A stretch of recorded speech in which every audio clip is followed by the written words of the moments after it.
naming Panginoong Hesukristo. Magandang umaga po sa inyong lahat. Sumainyo nawa ang pagpapala ng banal na Espiritu. Kagaya ng lagi kong sinasabi, pagkatapos kong magmisa, pinagdadasal ko na yung dadalo sa misa sa susunod na linggo. Matagal ko na kayong pinagdasal sa Espiritu Santo. At ang nais kong ibahagi sa inyo ay yung katotohanan sa ating buhay. Anong nakalagay sa unang pagbasa? Naging mainitan ang kanilang pagtatalo tungkol dito. Sinaunang simbahan, ilang taon lang bago nabuhay na mag-uli si Kristo at umakyat sa langit, naging mainit na ang kanilang pagtatalo. May hidwaan. Hindi nagkakasundo. Anong pinagbabangayan nila? May mga Hudyo na sabi, kahit naniniwala kay Kristo, sundin mo pa rin lahat ng sinasabi sa batas ni Moises sa lumang tipan. Magpatuli, huwag kakain ng ang dami-daming 6 na raang batas ata ang pinapatupad. Kaya dahil nagugulo, gumawa sila ng sinaunang synod, yung pagtitipo. Synodal Church ang sabi ni Pope Francis na yan. Luma na yan. Sinaunang simbahan pala, ilang taon pa lang pagkatapos umakyat si Kristo sa langit, nagsinod na sila. Kaya nagpapadala ng mga kinatawan. Papadala namin na padala si Pablo at Bernabe. Mag-usap sila. Kasama ang mga pangunahing mga kapatid, si Judas, tinatawag na Barsabas, si Silas. Pagkatapos nun, nung marinig na lahat, tapos ng dialogue at masinsinang panayam at panalangin, sinabi ng mga apostol, kaming mga apostol ay ganito ang aming iniuutos, sapagkat sa udyok ng Espiritu, ang naging pasya namin ay huwag na kayong atangan ng iba pang pasanin. Pasanin kasi yung mga utos ng mga Pariseo Malaya na tayo kay Kristo. Pero bilang pagrespeto din, na may mga Hudyo rin na talagang hindi matanggap yung ibang mga kautusan na hindi sundin, sabi ng mga apostoles, sa udyok ng Espiritu, huwag kayong kakain ng anumang inihandog sa mga Diyos-Diyusan, ng dugo at ng hayop na binigti. Huwag kayong makikiapit. Layuan ninyo ang mga bagay na ito at mapapabuti kayo. Pagkaraan ng ilang taon, pati yung sinabi, wala na. Maliban sa kautusan ng Diyos, andun ang pagkikiapid Pero yung mga batas ni Moises, na daan-daan, hindi na sinunod, sabi ni San Pablo sa kanyang sulat sa mga taga-Korinto. So mahalaga, una, yung pag-uusap. Maririnig yung panig ng karamihan. Synodal Church. So anong ginawa ni Pope Francis? Nagkaroon ng synod. Ngayon, 3 taon po yan na synod. Nakagaya nung ginawa ng mga apostoles. Unang taon sa mga parokya. Titignan ano ang mga problema at ang mahalaga, ano ang pananaw ninyong lahat ng mga Katoliko kung paano maging bago ang simbahan na makatugon sa mga suliranin at pangangailangan ng mga tao nitong 21st century na may artificial intelligence na, may blockchain technology na, may Internet of Things na ginagamit din para sa kasamaan ng mga trolls at saka ng mga bayaran na magkalat ng kasinungalingan. Yun ang ating konteksto ngayon. May COVID, threats to food security, Baka magutom tayo kung patuloy pa yung gira sa Ukraine. Anong gagawin natin dyan? Sabi ni Pope Francis. Pagkatapos niyan, next year, yung Catholic Bishops' Conference, magsisinod din sila. Yung synopsis, yung summary, yung buod ng lahat ng pag-usapan sa mga parokya at mga church organization, pag-usapan nila yan. Ang pangatlong taon, ang dami kasi natin, 1.3 billion Catholics eh. Pangatlong taon, pupunta yung mga kinatawan, kagaya ng pumunta sina Judas, na tinatawag na Barsabas at si Silas, kasama ni Pablo at Bernabe, pumunta sa Jerusalem. Ngayon naman, yung mga obispo, pupunta sa Roma, pag-usapan po nila yan. What is our vision for the church in the 21st century? Mahirap din yan. Kasi may mga parang Hudyo pa rin ngayon sa mga Katoliko, nagagalit kay Santo Papa. Bakit? Nagbabago daw. Gusto nila, ayaw nila noong mga Tagalog na ang Mass, pati mga kanta. Gusto nila ibabalik sa Latin. Yun lang daw ang valid. Tapos tinatarget nila si Pope Francis sa social media. Marami pang mga pare na konserbatibo din at mga madre. Sumusunod doon sa mga ilang obispo, ilan lang naman. Pero, naging mainitan ang kanilang pagtatalo tungkol dito. Nung unang panahon, mainitan din ang pagtatalo ngayon. Kaya kailangan, ang una kong sinasabi, dialogue. Mag-usap tayo. Pinapakinggan kayo ng simbahan. Wala na yung unang panahon na clerical-centered yung pari ang lahat ng gagawa. Nung nasa Smoky Mountain pa ako, pag pista, magtatanong pa, Father, saan namin idadaan niyong prosesyon? Kayo ang nakakaalam ng mga kalsada dyan, kayo na magdesisyon yan. May mga pare din kasi na diktador Huwag na nating pag-usapan, pagdasal na lang natin. Maski na ano pang sasabihin, maganda naman ang suggestion. Sino bang kura paroko dito? Sabi ng mga ibang pare. Hindi na, synodal church po tayo. Sinauna pa lang, nasa unang pagbasa. Ano ang huhubog ng ating vision, ng ating pananaw para sa isang makabagong simbahan na tumutugon sa pangangailangan ng mga tao? Nakalagay sa pangalawang pagbasa. Wala tayong templo, gaya ng pinapabalik pa ng mga Hudyo sa templo sa Jerusalem. Now we worship the Father in spirit and in truth. Sabi sa ikalawang pagbasa,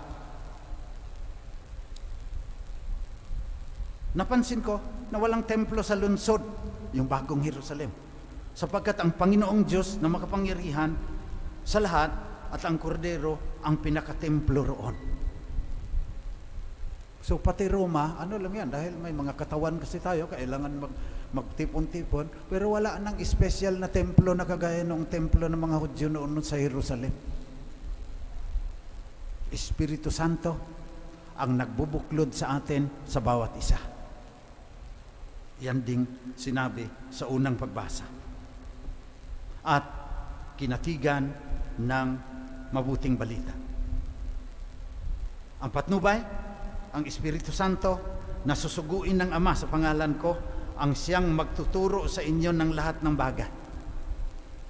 Kaya yung mga apostoles, sabi nila, ito ang iniuutos namin sapagkat ito rin ang iniuutos ng Espiritu Santo. Kaya maliban sa dialogue, maliban sa synodal church, panalangin natin ng Espiritu Santo lulukob sa buong simbahan. Lalo na sa Santo Papa at mga obispo para makagawa ng magandang desisyon kagaya ng ginawa ng mga apostoles sa unang pagbasa. Kung hindi pa nila pinayagan na yung mga hintil ay hindi na kailangan magpatuli at susunod doon sa lahat ng mga... Hindi, wala tayo ngayon. Sekta lang ng Judaismo ang Kristyanidad sana. Ngayon, global tayo. One Holy Catholic and Apostolic Church. So mag-usap tayo, pero kailangan andun ang Espiritu Santo. At hindi lang tayo nagkakaisa sa simbahan dahil ang Diyos ang sinasamba natin in spirit and in truth. Kailangan, sabi ng Santo Papa, magkaisa din sa gawa. We come together and we do things together, especially problems na napakalaki na, hindi kaya ng iilan lang. Kaya sabi ng Santo Papa, mag-Laudato Si Action Platform kayo, gagawa kayo ng mga activities para pakinggan ang hinaing ni Inang Daigdig, ang kalikasan, at pakinggan ang hinaing ng mga mahirap. So dito po sa dambana ng banal na diwa, ang hinaing ng mga maralita, bibigyan po natin sila ng pagkain na mura at walang kimikal. Yan po yung nasa labas. Sabi ng obispo ng Diocese of Cubao, si Bishop Honesto Ongtioco, pinayagan ako na gagawin yan sa 47 parishes ng Diocese of Cubao. Lahat ng parokya, tingnan mo kung magkakaganon. Pagkatapos, konektado pa tayo sa mga diocese, kausap ko na yung obispo ng Isabela, kausapin ko yung obispo ng buong Calabarzon, i-connect natin dyan sa mga kababaihan na nagkakaroon din ng trabaho para magtitinda sa atin ng mura, dahil diretso Yung binibili ninyo dyan sa NEPA Q-Mart, 5 negosyante na mayaman na ang kumikita dyan. Tinatagaan nila yan. Sa atin diretso. Synodal Church, not only in doctrines, but also in listening to the cry of Mother Earth and to the cry of the poor. Yan po ipagdasal natin. Kasi nakaugat po yan sa banal na kasulatan. Sinaunang simbahan pa lang, ginagawa na yan.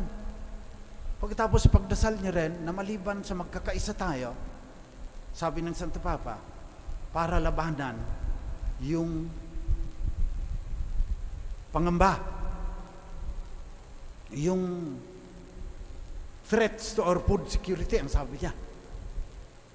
Nangangamba ang Santo Papa na dahil sa climate change, sa kasagira sa Ukraine, maraming taong magugutom. Kaya napakagandang pagkakataon na magkaisa po tayo. Pagdasal ninyo sa Espiritu Santo na magagawa po natin ito. Itong economic power ng mga Pilipino Catholics, gagamitin po natin para sa mabuti, hindi para sa sariling kapakanan, kagaya ng mga ilang mayaman na naghaharing uri ngayon sa ating bansa. Hindi man lang iniisip yung mga maralita, payaman ng payaman, hindi na nila magagastayan kahit 1 milyon pa ang kanilang gagastahin araw-araw. Panalangin po natin yan. At sumali po tayo, hindi sapat na magbisa lang kayo pagkatapos magkikita uli tayo sa susunod na linggo na naman. Nakaugat sa Ebanghelyo yan na may ora et labora, may works.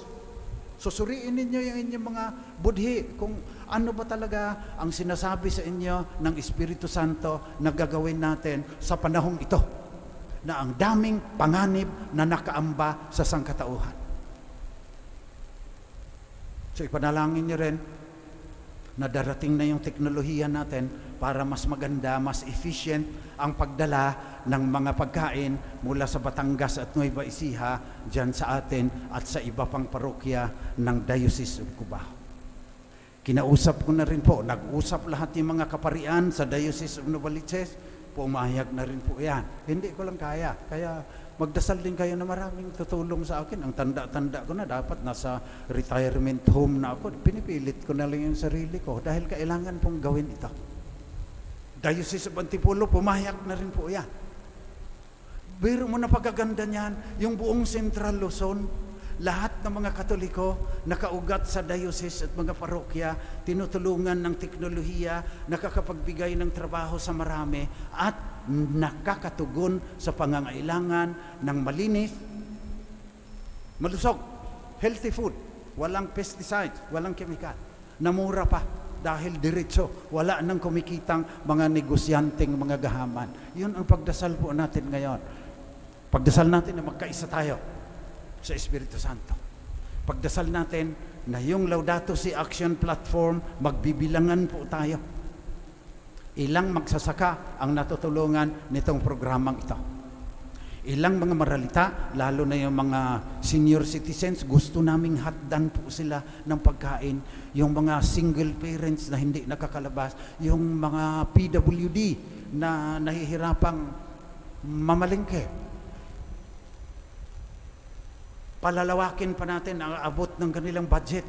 Kasi kung mura po yung mga basic commodities, mas marami po silang mabibili at tataas po ang ekonomiya dahil sila mas maraming mabibili at yung magsasaka, bibilhin po natin ng mas mahal sa kanila ng kaunti yung mga kakainin natin dito sa kalunsuran. Sabi ng Panginoon, kapayapaan ang iniiwan ko sa inyo. Ang aking kapayapaan ang binibigay ko sa inyo. Hindi magkakaroon ng kapayapaan dito sa mundo hanggang walang katarungan. Kung kalahati ng Pilipinas, sabi sa survey, nakakaranas ng gutom once a month. So, ibig sabihin, kulang talaga yung kanilang kinakain. Sabi ng Social Weather Survey. Hindi magkakaroon ng kapayapaan. Itong pinangako sa atin ng Panginoon hanggang walang katapusan ang hidwaan at pagkagahaman kagaya ng Russia na bigla na lang sinalakay yung Ukraine, yung pagkain ng milyon-milyong mga tao nanganganib ngayon. At hindi magkaroon ng kapayapaan hanggang hindi po natin pinangalagaan si Inang Daigdig.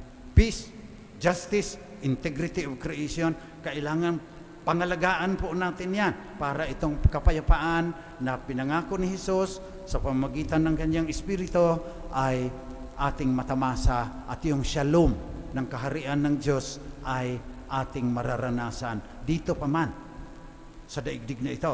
Pero dito, walang lubusan at ganap na kapayapaan. Hinihintay natin yung bagong Jerusalem. Tunay nating tahanan. Pangwakas nating tadhana. Panalangin natin ngayon sa misang ito na marating natin. Doon sa lungsod na ang templo ay ang Panginoong Diyos na makapangyarihan sa lahat at ang Kordero tagapagligtas ng buong mundo.